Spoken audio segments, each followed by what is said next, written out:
మంత్రి అచ్చెన్నాయుడు తమ్ముడికి bumper offer వచ్చింది. విజిలెన్స్ అండ్ ఎన్ఫోర్స్మెంట్ ఓఎస్డీగా కింజారపు ప్రభాకర్ నియమితులు కానున్నారు. ఏడాది పాటు పదవీ కాలం నియమితులైనటువంటి వారికి ఏడాది కాలం కూడా పదవీ కాలం పొడిగించింది. ఇప్పుడు కూటమి ప్రభుత్వం ఉత్తర్వులు జారీ చేసింది. ఈ మేరకు టీడీపీ కూటమి సర్కార్ రిటైర్ అయ్యాక ఓఎస్డీగా రెండవసారి పొడిగించారు. మంత్రి అచ్చెన్నాయుడు సోదరుడు ప్రభాకర్ గతంలో పదవీ విరమణ తర్వాత కూడా అడిషనల్ ఎస్పీగా పనిచేసి రిటైర్ అయ్యారు కింజారపు ప్రభాకర్. ఇక ఆ తర్వాత ఇప్పుడు ఆయన ఓఎస్డీగా ఇప్పుడు రెండోసారి కూడా పొడిగింపు, ఆయన పదవికి పొడిగింపు అనేది లభించింది. ఇక ఈ మేరకు కూడా కూటమి సర్కారు కూడా ఉత్తర్వులు జారీ చేసింది. దీనికి సంబంధించిన పూర్తి డీటెయిల్స్ కూడా మా ప్రతినిధి కిరణ్ అందిస్తారు. కిరణ్, ఓఎస్డీగా కింజారపు ప్రభాకర్కి మరొకసారి కూడా పదవి పొడిగింపు లభించినట్లు తెలుస్తోంది. పూర్తి డీటెయిల్స్ ఏంటి?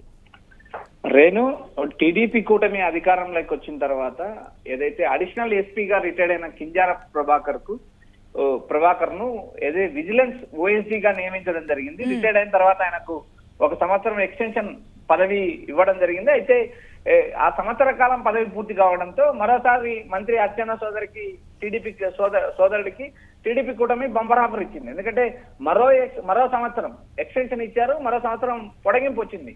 విజిలెన్స్ ఓఎస్డీగా మరో సంవత్సరం కింజారపు ప్రభాకర్ కొనసాగనున్నారు. ఎందుకంటే అధికారంలో ఉన్న టీడీపీ కూటమి అన్న ఏదైతే అచ్చెన్నాయుడు మంత్రిగాను, ఏదైతే బాబాయ్ కుమారుడు రామ్మోహన్ నాయుడు కేంద్ర మంత్రిగా ఉన్నారు, ఆ మద్దతు ఆయనకు లభించిందా లేక ప్రభుత్వం మరి ఈయన సేవలను మరికొంతకాలం వినియోగించడానికి ఓఎస్డీగా నియమించిందా అనేది క్లారిటీ లేదు. ప్రస్తుతానికైతే టీడీపీ కూటమి ప్రభుత్వం జీవో రిలీజ్ చేసింది. ఈ జీవోలో మనం చూసినప్పుడు రిటైర్డ్ అయిన కింజారపు ప్రభాకర్ కు గత సంవత్సరం ఒకసారి ఎక్స్టెన్షన్ వచ్చింది. మళ్ళీ సంవత్సరం పూర్తి కావడంతో టీడీపీ కూటమి అధికారంలోకి వచ్చి దాదాపు 2 ఏళ్ళు అవుతుంది. కాబట్టి ఈ నేపథ్యంలో ఆయనకు ఓఎస్డీ పదవి మరోసారి పొడిగింపు వచ్చింది.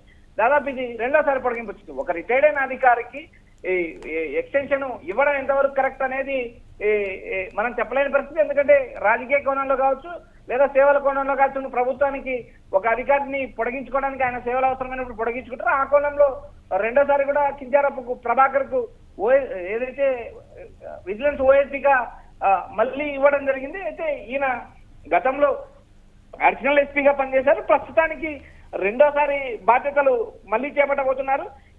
ఇప్పటికైతే మంత్రి అచ్చెన్నాయుడు సోదరుడికి రెండోసారి ఎగ్జామ్షన్ లభించింది. ఇది మనం ఓఎస్డీ ఎన్ఫోర్స్మెంట్ అండ్ విభాగం ఓఎస్డీగా నియమించింది. ఈ మేరకు ఉత్తర్వులు డీజీపీ హరీష్ కుమార్ గుప్తా ఉత్తర్వులు జారీ చేశారు. రిటైర్ అయిన తర్వాత రెండోసారి రావడం. ఇప్పటికే ఆంధ్రప్రదేశ్ కేబినెట్ లో కింజారపు అచ్చెన్నాయుడు వ్యవసాయ శాఖ మంత్రిగా కొనసాగుతున్నారు. కేంద్రంలో ఏవియేషన్ మినిస్టర్ గా రామ్మోహన్ నాయుడు కొనసాగుతున్నారు. ప్రస్తుతానికైతే ఈయన సేవలు రిటైర్ అయినా కూడా మరి కొంతకాలం పొడిగించడానికి ప్రభుత్వానికి ఆస్కారం ఉంది. కాబట్టి ఇప్పటికి పొడిగింపు వచ్చింది. రేణు, దానికి సంబంధించిన అంటే ఇప్పుడు దీని మీద ఈ పదవి పొడిగింపు మీద కూడా కొన్ని కామెంట్స్ వినిపిస్తూ ఉన్నాయి. ఇప్పుడు మంత్రి అచ్చెన్నాయుడు ప్రభుత్వంలో భాగం కాబట్టి ఆయన సోదరుడు కాబట్టే ఈ పదవి పొడిగించారు.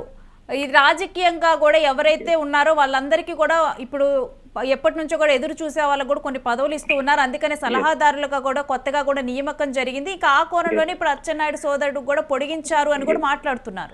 రేణు, గత వైసీపీ ప్రభుత్వం ఏ విధంగా సలహాదారులు నియమించిందో టీడీపీ కూటమి అధికారంలోకి వచ్చిందాక ఇప్పటికీ 38 సలహాదారులు నియమించింది. సలహాదారుల పదవులు అవసరం లేని వ్యక్తులకు కూడా మంతెన సత్యనారాయణ కావచ్చు, కార్టూనిస్ట్ శ్రీధర్ కావచ్చు, మరికొంతమంది కావచ్చు, వారికి అవసరం లేకపోయినా కూడా టీడీపీ కూటమి ప్రభుత్వం ఎక్కడొక చోట అలాట్ చేయాల్సిన పరిస్థితి ఉంది. కాబట్టి ఆ కోణంలో వీళ్ళందరికీ సలహాదారుల పదవి కానీ లేక మరొక ప్రభుత్వ ఉద్యోగాల్లో కొనసాగుతూ రిటైర్ అయిన వారికి 1 సంవత్సరము తర్వాత ఇంకొక సంవత్సరం ఇట్లా 2 ఏళ్లు ఎక్స్టెన్షన్ చేయడానికి రాష్ట్ర ప్రభుత్వానికి అవకాశం ఉంది. కాబట్టి వారిని సంతృప్తి పరిచేందుకు మాత్రమే ఏదైతే సలహాదారుల పదవులు కానీ లేక ఇలా ఏదైతే కొన్ని విభాగాలకు అధిపతులుగా నియమించడం కానీ ఆ రాజకీయాల్లో చాలా భాగమవుతుంది. ఎందుకంటే గతంలో జగన్ గవర్నమెంట్ లో కూడా దాదాపు సలహాదారులను నియమించారు, 100ల కొద్ది సలహాదారులు నియమించినారు.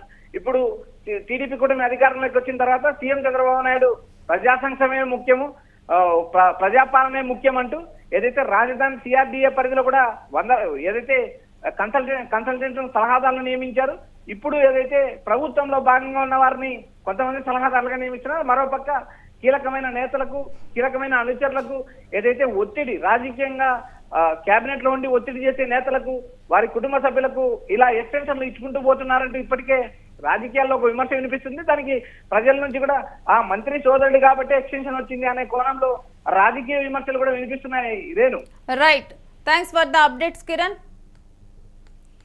ఇక మంత్రి అచ్చెన్నాయుడు సోదరుడు ప్రభాకర్ గతంలో పదవీ విరమణ చేశారు. ఇక కింజారపు ప్రభాకర్ అడిషనల్ ఎస్పీగా పనిచేసి రిటైర్ అయ్యారు. ఆ తర్వాత కూడా అతనికి ఓఎస్డీ పదవి లభించటము, రిటైర్ అయిన తర్వాత ఓఎస్డీ పదవి కూడా ఇవ్వటం జరిగింది. ఇక ఏడాది పాటు ఈ పదవీ కాలాన్ని కూడా ఇచ్చిన తర్వాత కూడా ఆ పదవీ కాలం ముగిసిన తర్వాత విజిలెన్స్ అండ్ ఎన్ఫోర్స్మెంట్ ఓఎస్డీగా మరో సంవత్సరం కూడా కూటమి ప్రభుత్వం పొడిగించింది. ఇక ఇప్పుడు కూటమి ప్రభుత్వం అధికారంలోకి వచ్చిన తర్వాత మరలా కూడా ఇప్పుడు రెండోసారి కూడా పొడిగించడం అయితే ఇప్పుడు చర్చనీయాంశంగా మారింది.